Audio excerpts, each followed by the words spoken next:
श्री गणेशाय नमः।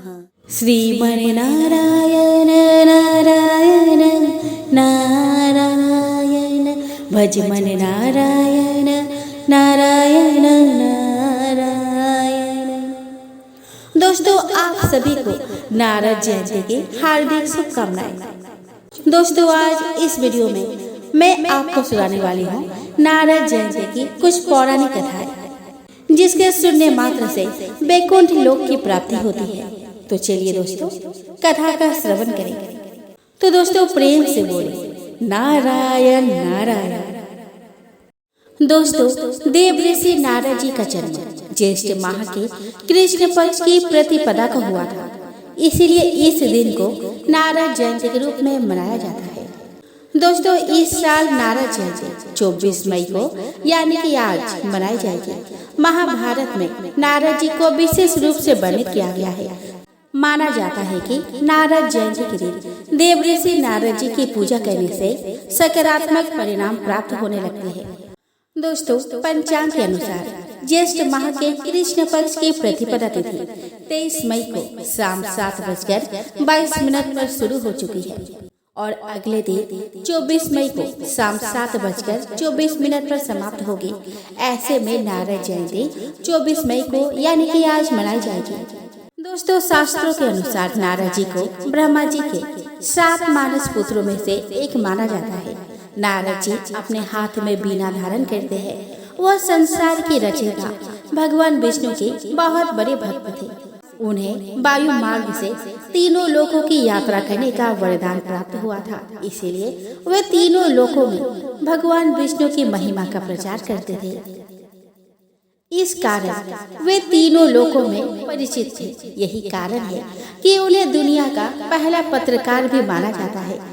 उन्होंने कठोर तपस्या से ब्रह्म ऋषि का पद प्राप्त किया था। नारद मुनि को अपने पिता ब्रह्मा जी से श्राप मिला था। पुराणों के अनुसार भगवान ब्रह्मा ने नारद मुनि से सृष्टि के कार्यों में मदद करने और विवाह करने के लिए कहा था, लेकिन उन्होंने अपने पिता ब्रह्मा की आज्ञा मानने से इनकार कर दिया और भगवान विष्णु की भक्ति में लीन रहे, जिसके कारण भगवान ब्रह्मा ने उन्हें श्राप दे दिया कि वह आजीवन अविवाहित रहेंगे। दोस्तों, नारद जयंती के दिन सूर्योदय से पहले जगना चाहिए और दिन का आरंभ अपने इष्ट देवी देवता के स्मरण के साथ करना चाहिए। अब नित्य क्रिया करने के बाद घर की साफ सफाई करके स्नान करना चाहिए और धुले हुए स्वच्छ वस्त्र धारण करनी चाहिए। अब घर के मंदिर या पूजा स्थल की अच्छे से साफ सफाई करनी चाहिए। अब एक लकड़ी की चौकी ले और उस पर लाल या पीला कपड़ा बिछाकर नारद जी की मूर्ति या प्रतिमा स्थापित करें। अब घी का दीपक और धूपबत्ती जलाकर पूजा अर्चना करें और अंत में आरती करें और फल या मिठाई का भोग लगाएं। इसके बाद पूजा में हुई भूल चूक के लिए क्षमा प्रार्थना करें। अब भगवान के आशीर्वाद के लिए प्रार्थना करें और परिवार के लोगों को प्रसाद वितरित करें। दोस्तों, नारद जयंती के शुभ और पावन अवसर पर भगवान श्री कृष्ण की किसी भी मंदिर में जाकर उनको वासुरी अर्पित करनी चाहिए। माना जाता है कि ऐसा करने से साधक की सभी मनोकामनाएं पूरी होती है। दोस्तों, भगवान ब्रह्म के पुत्र और देव ऋषि नारद मुनि का नाम तो हर किसी ने सुना है। हाथ में बीना लेकर भगवान नारायण का गुणगान करने वाले नारद मुनि पौराणिक मान्यताओं में परम भक्त होने के साथ संवाददाता भी है, जो विभिन्न लोकों में सूचनाओं का आदान प्रदान करने सहित भगवान की लीलाओं में ही सहयोगी रहते हैं। पर बहुत कम लोग को पता है कि बाल ब्रह्मचारी नारद मुनि भी अपने पूर्व जन्म में विवाहित थे, जिन्हें ब्रह्मा जी ने ही श्राप दिया था। तो आइए दोस्तों, आज नारद जयंती के दिन हम श्रवण करें नारद मुनि के तीनों जन्मों की कथा, जिसका जिक्र कई पौराणिक कथाओं में है। दोस्तों, पुराणों में नारद मुनि के तीनों जन्म की कथाओं का उल्लेख है। दोस्तों, पहले जन्म में देव ऋषि नारद उपवर्ण नाम के गंधर्व थे, जिनका विवाह भी हुआ था। एक बार ब्रह्मा जी की सभा में सभी देवता और गंधर्व भगवान का संकीर्तन करने आए, तो वे भी अपने स्त्रियों सहित वहां गए। पर कीर्तन के बीच में ही वह हंसी मजाक करने लगे, जिन्हें देख ब्रह्मा जी को गुस्सा आ गया। उन्होंने नारद मुनि को शूद्र होने का श्राप दे दिया। इस श्राप से दूसरे जन्म में वे शूद्र हुए और इस जन्म में पैदा होने के बाद ही इनके पिता की मृत्यु हो गई। उनकी माता दासी का कार्य कर इनका भरण पोषण करने लगी। एक दिन उनके गांव में कुछ महात्मा चतुर्मास बिताने आए तो नारद जी ने उनकी खूब सेवा की। इससे उनके सारे पाप धुल गए। जाते समय महात्माओं ने प्रसन्न होकर उन्हें भगवान नारायण के नाम का जप और उनके स्वरूप का ध्यान करने का उपदेश दिया। एक दिन सांप के काटने से इनकी माँ भी चल बसी। ये अनाथों का नाथ दीनानाथ का भजन करने के लिए वन में चले गए। एक दिन जब नारद जी पीपल वृक्ष के नीचे बैठकर भगवान का ध्यान कर रहे थे, तब अचानक भगवान इनके हृदय में प्रकट हो गए, पर अपना दिव्य स्वरूप दिखाकर वे जल्द ही अंतर्ध्यान हो गए। इसके बाद तो भगवान का दोबारा दर्शन करने के लिए नारद जी व्याकुल हो गए, पर तब करने पर भी उन्हें सफलता नहीं मिली। अंत में आकाशवाणी से उन्हें अगले जन्म में भगवान के दर्शन होने की सूचना मिली। इसके बाद समय पाकर मृत्यु होने पर कल्प के अंत में वे ब्रह्मा जी के मानस पुत्र के रूप में अवतरित हुए, जो भगवान के सर्वश्रेष्ठ भक्त बन उनका गुणगान करते हुए विचरण करने लगे। दोस्तों, श्रीमद् भागवत पुराण के प्रथम स्कंद के 5वें और 6ठे अध्याय में नारद जी द्वारा भगवान श्री हरि का गुणगान और उनके पूर्व जन्म के बारे में बताया गया है, जिसे मैं नारद जयंती के पावन दिन पर आप लोगों के समक्ष मैं सुनाने वाली हूँ। आशा करती हूँ कि मेरी यह कथा आप लोगों को पसंद आएगी। अगर आप लोगों को मेरी यह कथा पसंद आए तो आप लाइक बटन दबाना ना भूलें। साथ ही कमेंट बॉक्स में श्रीमन नारायण नारायण जरूर लिख कर जाए। तो चलिए कथा का श्रवण करें। श्री नारद जी ने अपने निकट बैठे व्यास जी से पूछा कि हे महाभाग व्यास जी, आपने धर्म आदि से परिपूर्ण महाभारत की रचना की है, उससे आपको संतुष्ट होना चाहिए, परंतु आपके चेहरे पर विषाद की छाया क्यों है? व्यास जी ने कहा कि हे देवऋषि, आपका ज्ञान अगाध है। आप साक्षात ब्रह्मा जी के मानस पुत्र हैं। आप सूर्य के भांति तीनों लोकों में भ्रमण करने वाले हैं। आपने तो पुराण पुरुष की उपासना की है। आप योग बल से सबके अंतःकरण की बात जानते हैं। आप ही बताएं कि मेरे दुख का कारण क्या है? श्री नारद जी ने कहा कि व्यास जी, आपने अभी तक अपने किसी ग्रंथ में भगवान के निर्मल यश का गान नहीं किया है। यही आपके विषाद का कारण है।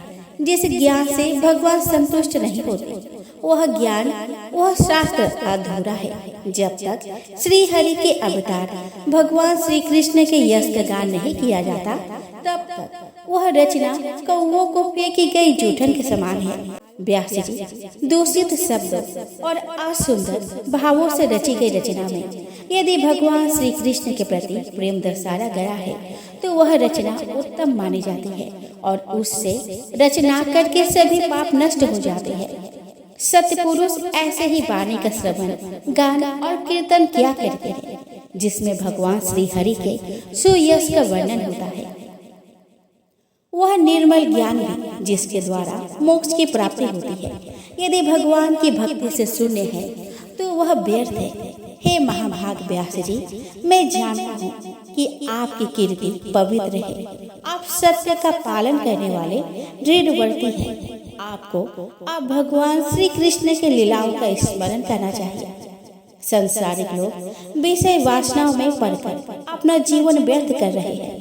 वैराग्य से भगवान की भक्ति सिद्ध नहीं होती। जो लोग भ्रमित होकर धर्म के स्वरूप को नहीं समझा पा रहे हैं और भगवान की भक्ति से दूर जा रहे हैं, आप उनके लिए कोई ऐसा ग्रंथ लिखें जिसे श्रवण करके वे भगवान की प्रेम लीला में पूरे भक्ति भाव से लग सके, उनके श्री चरणों में अपने स्व को विसर्जित कर सके।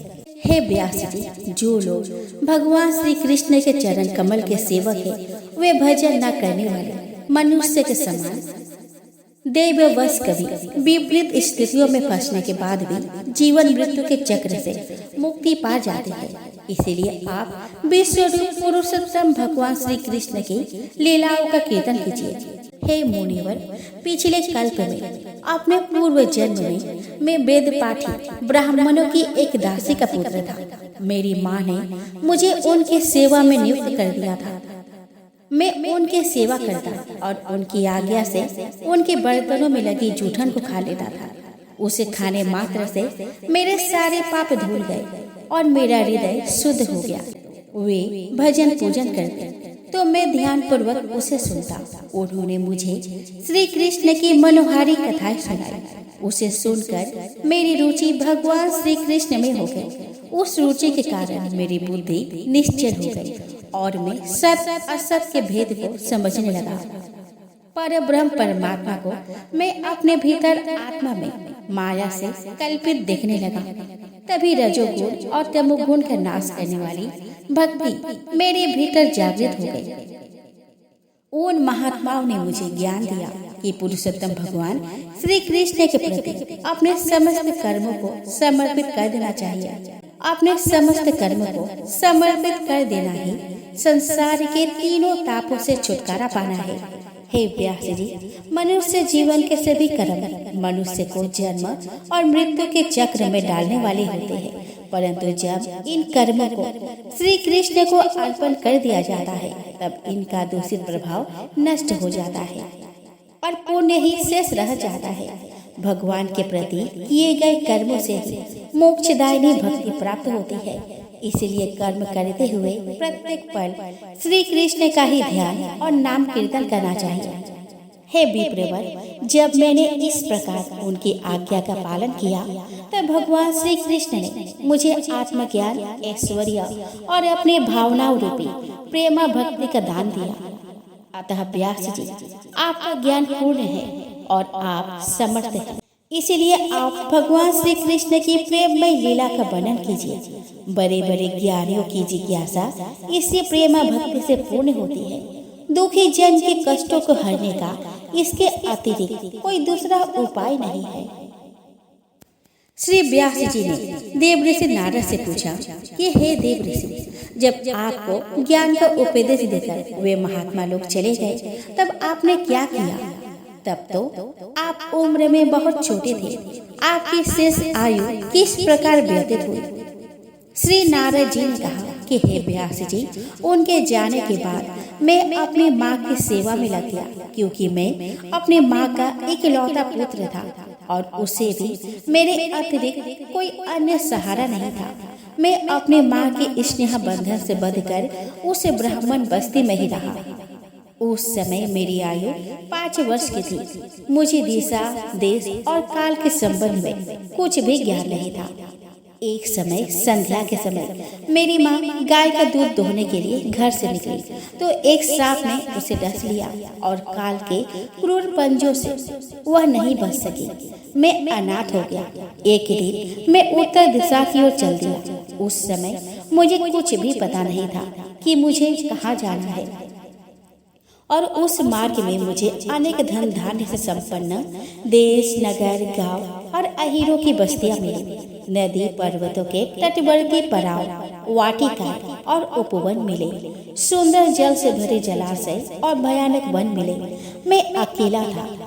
एक घोर जंगल देखकर मैं रुक गया। उसमें भयानक हिंसक पशु घूमते दिखाई पड़ रहे थे। चलते चलते मेरा शरीर थक कर चूर हो गया था। तभी मुझे बड़े जोरों की प्यास लगी और भूख भी सताने लगी। मैंने एक नदी में स्नान किया और उसका शीतल जल पिया। मेरी थकान मिट गई। मैं एक पीपल वृक्ष के नीचे बैठ गया और जैसा महात्माओं से सुना था वैसा ही भगवान का स्मरण करने लगा। धीरे धीरे भगवान के दर्शन की मेरी अभिलाषा तीव्र होने लगी और मेरा रोम रोम पुलकित हो उठा। तभी भगवान ने मुझे साक्षात दर्शन दिए, जिनका दर्शन पाकर मेरा तन मन शांत और शीतल हो गया। तभी भगवान अंतर्ध्यान हो गए। भगवान का वह रूप समस्त शोकों को हरने वाला और अत्यधिक लुभावना था। भगवान के अंतर्ध्यान होते ही मेरे हृदय की चाहना बहुत अधिक बढ़ गई और मेरा मन बार बार उनके दर्शनों के लिए तड़पने लगा।